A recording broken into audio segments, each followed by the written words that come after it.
Voilà, donc j'ai chargé un projet tout neuf dans Unity, donc vierge, sans rien de spécial et dedans. Voilà.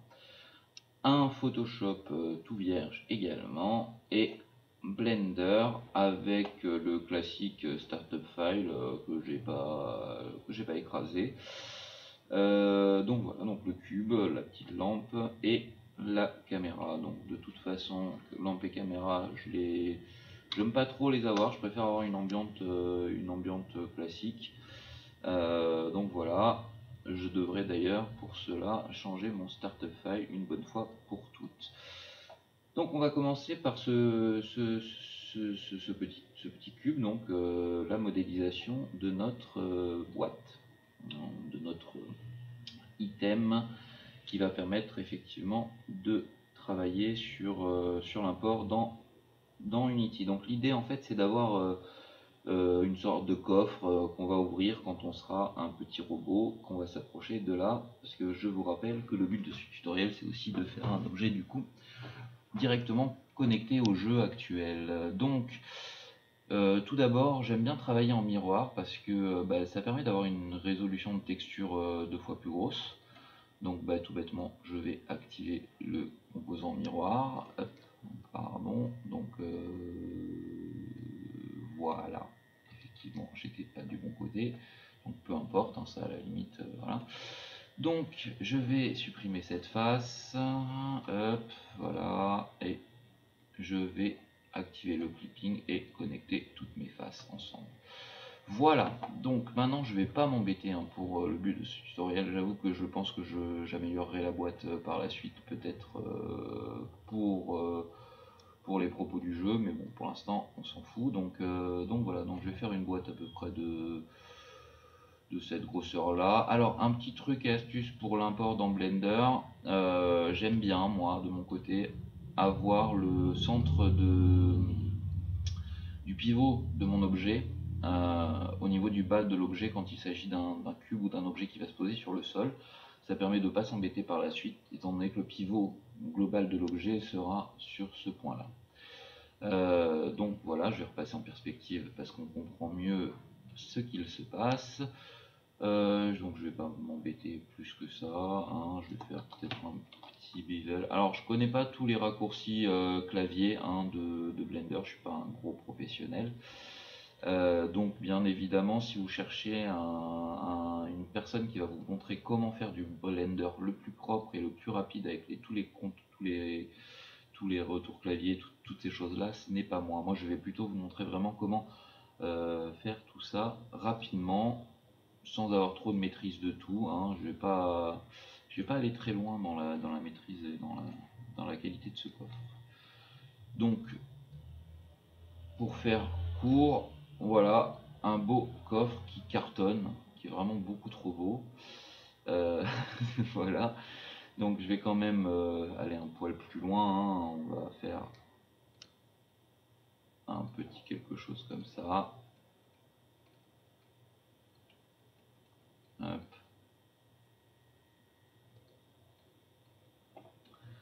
Et je vais faire un petit scale sur les Y. Voilà, c'est peut-être même un poil trop gros, mais bon, c'est pas grave, ça ira. Donc voilà mon petit coffre qui commence à prendre forme. Effectivement, je trouve quand même que c'est un peu trop gros là en hauteur, donc et puis ça donnera peut-être un effet aussi. Donc je vais peut-être le rapetisser comme ça, et aussi faire un petit scale de tous les côtés et particulièrement sur l'axe X. Voilà à peu près. Bon, c'est pas au top, mais écoutez, hein, ça ira. Voilà. Bon, non, cela dit, j'aime pas trop le rendu de cet arête que j'ai raté, mais bon, c'est pas grave. Bon, passons. Donc maintenant, on va faire le toit du coffre. Donc l'idée, c'est que je vais continuer à le travailler de manière miroir. Donc, j'ai créé un plan qui, bien évidemment, s'est mis de l'autre côté. C'est logique. Tout va bien, bien évidemment.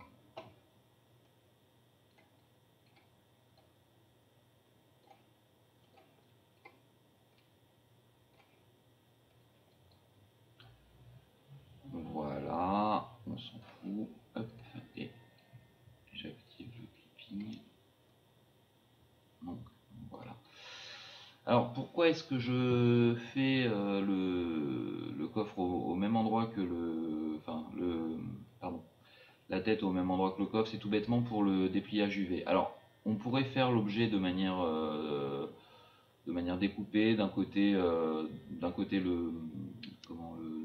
coffre, et de l'autre côté la tête, ensuite les connecter et ensuite effectivement faire ce dépliage UV commun. Maintenant, bon, bah là je vais pas m'embêter plus que ça, hein. De toute façon je vais encore une fois le faire vite. Donc, voilà, il est magnifique ce coffre. Pareil, je vais mettre juste un petit bével tout pourri. Ouais, ça me plaît pas trop. Non, je vais le faire à la main en fait, hein. Hop. Donc, je vais mettre une première arête à ce niveau-là, une seconde arête à ce niveau-là. Hop, voilà. Et ensuite, je vais tout bêtement venir bouger ces arêtes pour qu'elles prennent le pli. Voilà. On peut également, pour affiner un peu notre coffre, je me suis fait quoi là? Non. Hop. Lui donner un aspect moins carré, comme de toute façon ça coûte pas plus cher de bien manger, il n'y aura pas plus de face. Voilà mon conteneur, mon truc qui va venir tomber sur les gens. Alors en vrai, voilà, je veux faire un carré, donc je vais faire un petit truc comme ça. Je vais prendre tous mes points et je vais les rapprocher ici, parce qu'effectivement l'objectif c'est de faire tout mon jeu, c'est un carré en fait, ce sont des cubes, des carrés, des choses comme ça. Donc je vais rester sur le même principe pour les items, comme ça je pourrais faire apparaître mes items au niveau des tiles en fait de mon jeu. Mais bon, alors on voit aussi une dernière petite amélioration visuelle, c'est que là je vais faire un petit scale sur Y. Et voilà. Ouais, j'aurais dû prendre celle-ci aussi d'ailleurs. Le problème du low poly, c'est qu'il faut essayer de respecter un maximum les quads de Blender et pas les tordre trop, parce que sinon après on va s'amuser à faire du flip face et tout, et c'est compliqué. Voilà, écoutez, je pense que c'est pas mal, hein. On va pas aller beaucoup plus loin que ça pour l'instant. On va juste peut-être le repositionner de sorte qu'il soit vraiment proprement sur mon toit et qu'il fasse la bonne taille. Voilà.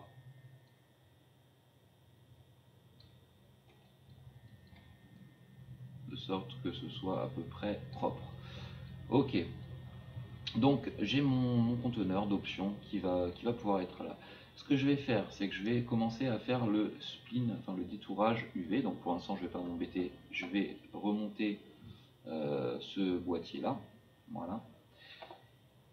Et ce que je vais faire, c'est que je vais désactiver le clipping et décaler un peu ici et réactiver le clipping. Pourquoi? Parce qu'en fait l'idée c'est que ce truc là dans l'animation s'ouvrira comme ça. Et donc de fait il doit effectivement avoir une face là déjà, pas avoir de trou, et ils devront être séparés. Je le travaille sous forme de miroir pour avoir une seule texture, enfin qu'une seule moitié, et donc de gagner de la résolution pour mon jeu. Étant donné que tout sera après en utilisant les mêmes UV, mais donc voilà, donc là je vais pas m'embêter, je vais faire comme ça et faire une face, voilà. Donc c'est propre, c'est assez chouette. Je vais pouvoir m'attaquer au détourage UV. Donc je passe ici dans peut-être pas passer tout de suite ici, je vais d'abord vous montrer en plus gros écran comment détourer. Donc l'idée c'est que on considère que là il y a déjà des marques de séparation.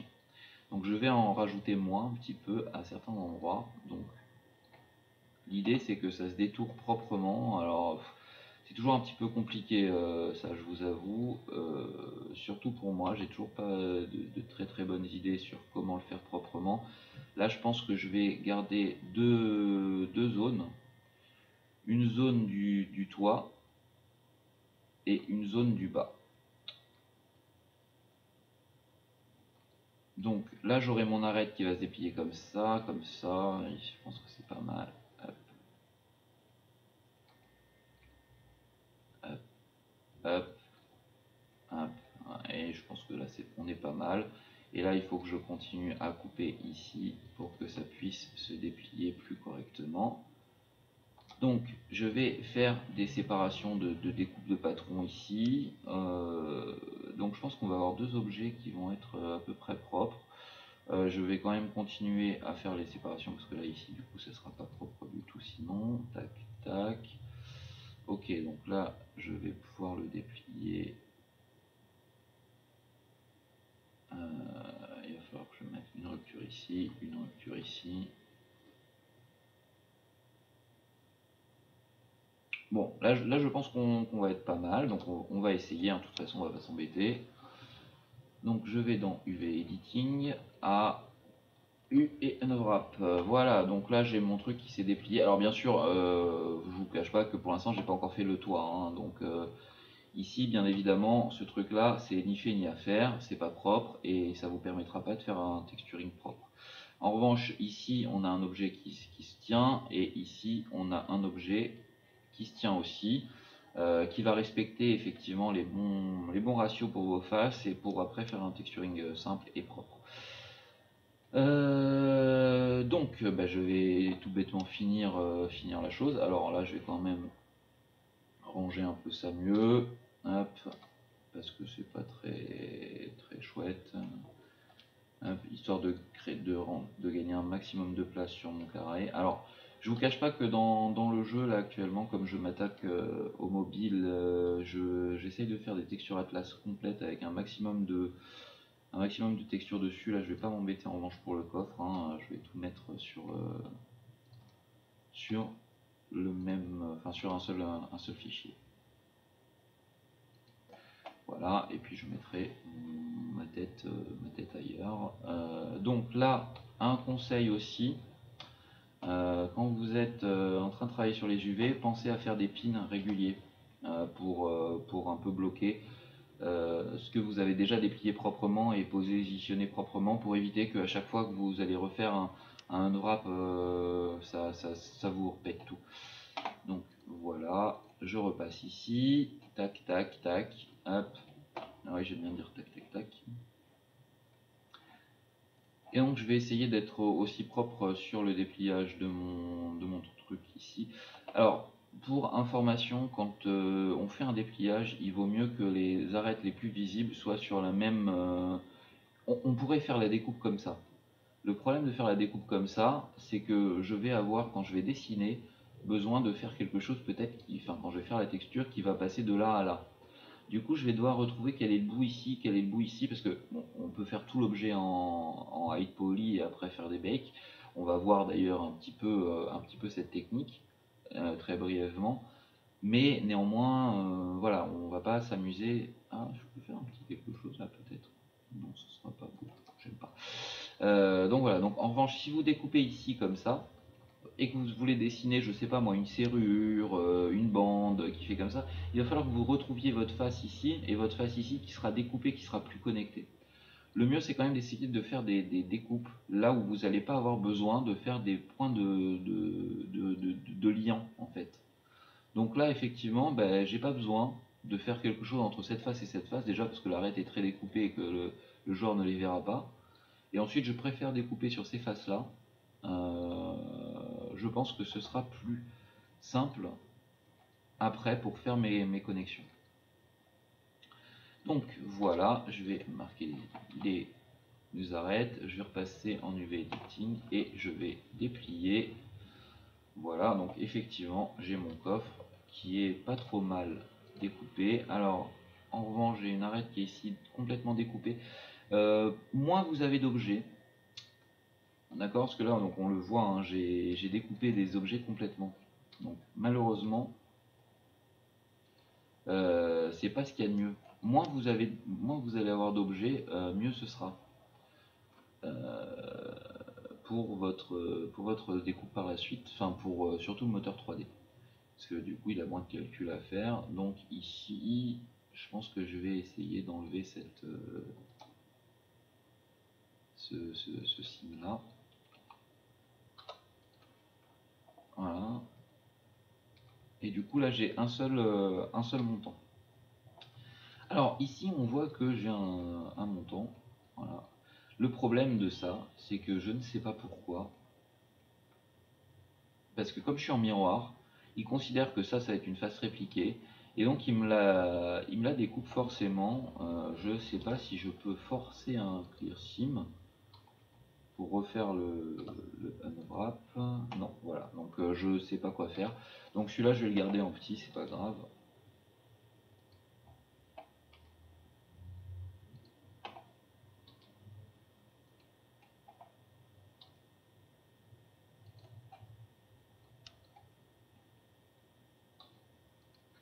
Voilà, donc je positionne mes différents objets, hein. Alors je vais les séparer un peu pour pas que ça empiète de trop. Voilà.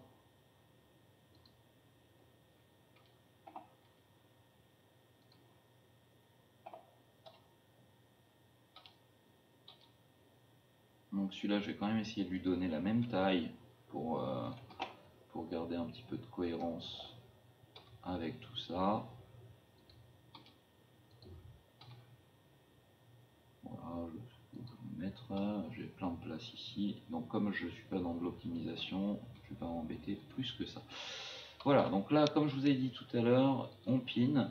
Comme ça, si un jour je fais des modifications sur ce coffre, j'aurai pas de soucis là-dessus. Et donc voilà, mon coffre est terminé. Donc ce que je vais faire, c'est que, enfin mon coffre est terminé. En tout cas, ma première partie de mon coffre est complétée. Donc ce que je vais faire, c'est que je vais tout bêtement enregistrer ce coffre. Alors du coup, je vais aller chercher mon, pardon, mon lecteur essaye de se lancer. Donc je vais prendre mon tutoriel, mon répertoire à 7. Ici je vais créer un répertoire underscore. Underscore, pourquoi underscore? Parce que dans Unity, comme on charge souvent des packages autres, on aime bien pouvoir retrouver nos trucs à nous plus rapidement. Donc du coup je vais pas m'embêter, je vais faire un répertoire meshes. Et dedans je vais créer un répertoire coffre. Voilà, j'aurais pu tout dire en français d'ailleurs, ça aurait été aussi simple. Coffre, voilà. Donc là j'ai enregistré mon coffre, voilà, avec cette découpe, ces objets. Et je vais pouvoir, j'aurais dû aller jusqu'au bout de mon UV editing en vous testant. Donc pour tester, c'est pas compliqué. Là, vous créez un composant image avec une UV grid dessus. Bon, là on voit bien que c'est à peu près propre. Hein. Il y a pas, c'est pas enfin c'est garé, donc ça se déplie facilement. Voilà, hop, je vais passer peut-être en mode texture ici. Donc on voit que c'est propre. Voilà, il y a un petit peu plus de taille de carré, vous voyez, sur la tête du coffre que sur le coffre en tant que tel. Ça me va bien. Donc là ici j'ai pas réduit pour faire exactement la même taille des carrés. Vous voyez ici j'aurais pu vouloir faire vraiment des carrés similaires ou réduire ça pour faire les mêmes carrés. Voilà, bon, ça me va. Moi perso, là je suis dans une. Là c'est du détail, hein, on va dire. Voilà. Hop, donc mon objet est fini et il est prêt à être texturé. Alors comment on va le texturer? Je vais ici, dans l'UV Editing, il y a plusieurs possibilités. Tout d'abord, tac, donc je vais montrer mes trucs. Tout d'abord, c'est enregistrer cette découpe là. Cette découpe là, ça peut être intéressant de l'enregistrer parce que comme ça, bon, on sait où dessiner, on a nos faces. Moi perso, c'est pas ce que je fais. Ce que je fais, c'est que j'ai tendance, en tout cas, à tout bêtement faire un objet un peu high poly. Alors bon là pour ce cube là, c'est vrai que ça sert pas à grand chose parce que je vais quand même essayer de faire un petit peu de détails dessus. Je vais pas m'embêter plus que ça, mais je vais faire un petit peu de détails. Ça m'aidera après pour le texturing. Mais voilà, donc je fais un objet high poly et je fais un bake de l'ambient occlusion. Donc on va voir ça assez facilement. Donc je repasse en mode défaut, voilà, j'ai mon objet. Ce que je fais tout bêtement, c'est que je copie l'objet, je le déplace dans un autre calque, voilà, ici. Et à partir de là, je vais tout bêtement faire un objet un peu plus, avec un petit peu plus de polygones. Donc, je vais déjà préparer avec un modifieur subdivision surface. Alors, vous voyez que le subdivision surface, pour mon objet de type cube un peu high-tech, sci-fi, tout ça, là, tout ce qui va bien, c'est peut-être pas ce qu'il y a de mieux avec cet algorithme. Donc, je vais prendre l'algorithme simple qui me permet juste tout bêtement de découper, mes UV.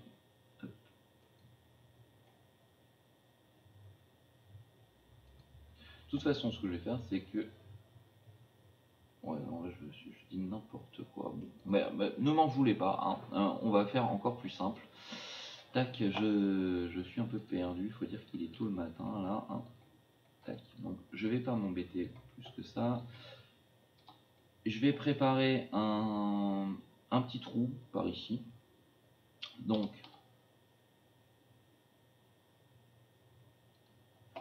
je vais faire ça. Voilà, et puis sur les... Tac. Voilà, je vais mettre un petit trou ici. Alors j'ai peut-être été un peu violent dans la taille du trou.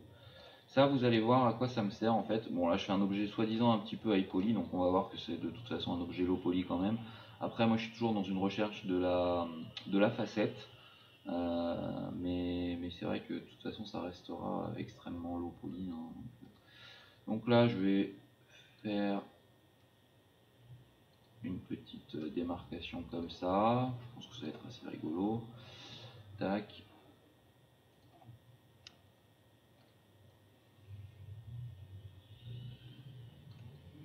Voilà, une petite démarcation comme ça fait assez science-fiction.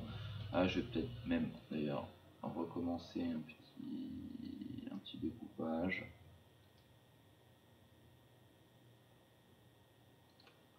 Voilà. Et là, je vais mettre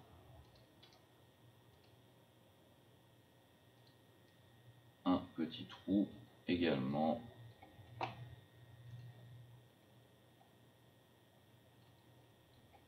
Voilà.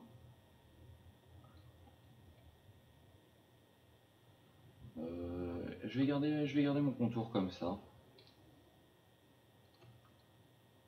Voilà, pour faire genre, comme s'il y avait une serrure ici. Là, je peux faire quoi? Bah, je vais pas m'embêter, hein, je vais faire juste un... Je vais le faire un petit peu... Ouh, va vite. Wow. Un tout petit peu bombé, peut-être, pour avoir un petit effet de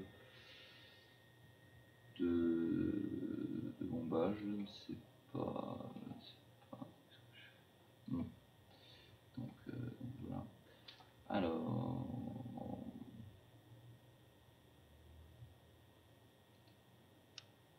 Hop.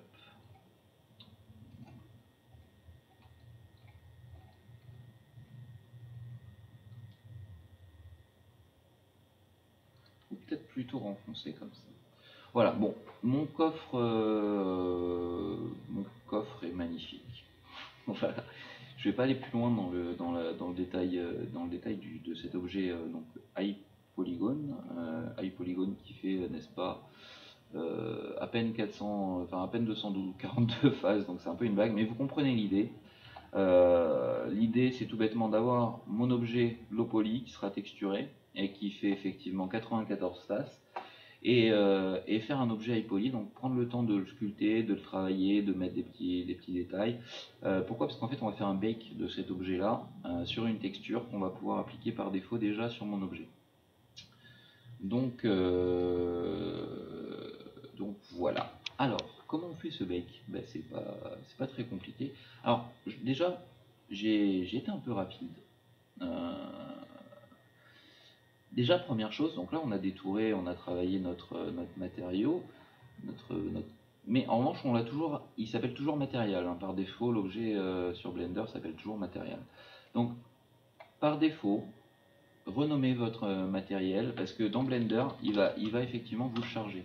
Donc si vous utilisez un matériel similaire sur beaucoup d'objets, bon, ça sert à rien, il faudra que vous alliez le chercher dans Unity. Voilà. Mais en revanche, si vous utilisez un matériel par objet, nommez-le proprement, ça vous évitera d'en créer un sur Unity ou de devoir renommer votre Untitled. Voilà. C'est pas agréable, donc là, renommez-le. Pareil, renommez proprement votre objet directement dans Blender. Ça fait partie des points clés pour un import simple et agréable. Ici, on peut même appeler notre coffre hide poly. Même si de toute façon je le supprimerai à terme, ça nous évitera d'avoir à chercher lequel est quoi. Donc là, j'ai mon coffre low poly et là, j'ai mon coffre hide poly.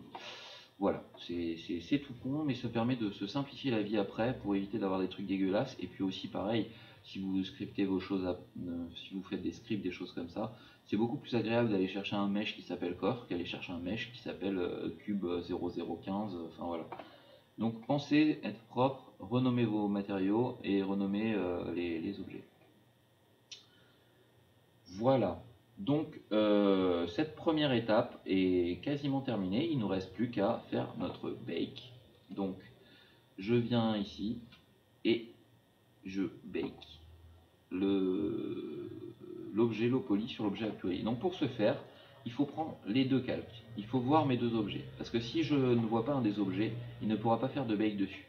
Ensuite, je sélectionne ici mes deux objets. Donc, alors moi j'ai l'habitude de sélectionner d'abord le high poly, ensuite sur le low poly.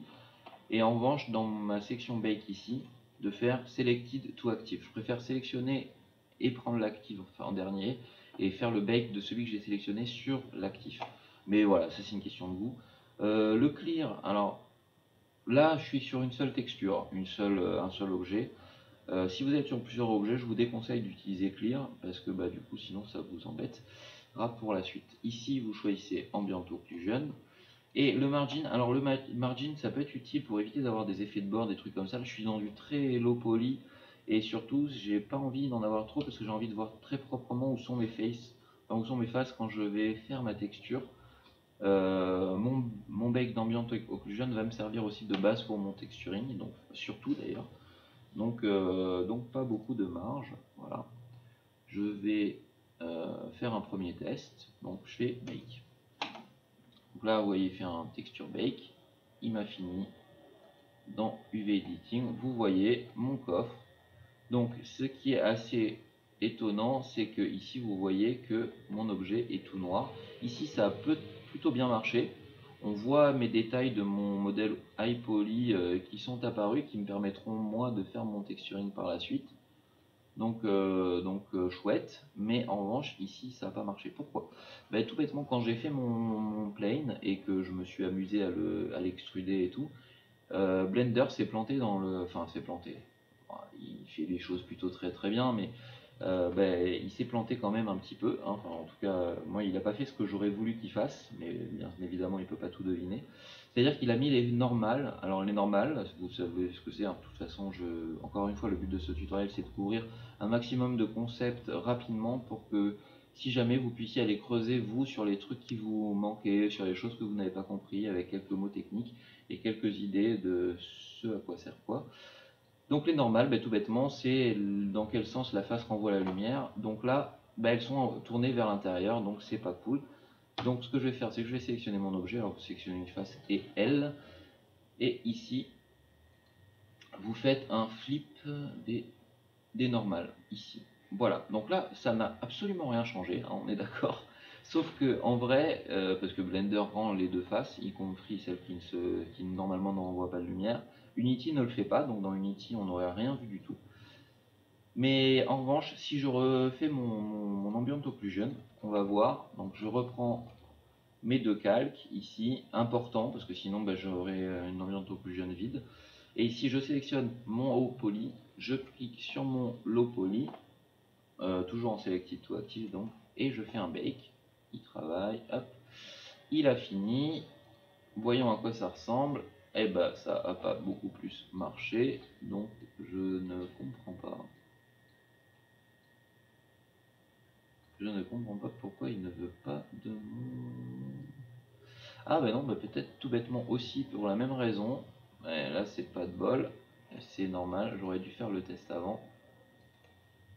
C'est que mes normales ici qui servent à faire le bake en fait sont retournées et pas mes normales, enfin les autres aussi d'ailleurs, donc j'ai bien fait de faire les deux. Mais c'est celle-ci aussi qu'il fallait que je prenne en compte. Donc du coup on va le refaire, j'espère que ce coup-ci ça va marcher. De toute façon à force de passer pour un guignol, hein. Bacon, tac tac tac tac, travail, editing. Ah bah c'est beaucoup mieux tout ça. Donc maintenant on peut voir que si je prends mon modèle low poly, j'ai toujours que mes quelques faces. Je vais venir ici en mode texture. J'ai toujours que mon faible nombre de faces, hein, mes 94 faces. En revanche, on commence à avoir un truc qui visuellement, en objet, va avoir la gueule comme si c'était un peu plus travaillé, un peu plus de faces. Ça, c'est le principe du bake. Alors, je vais m'arrêter sur le point Blender là pour ce premier tutoriel.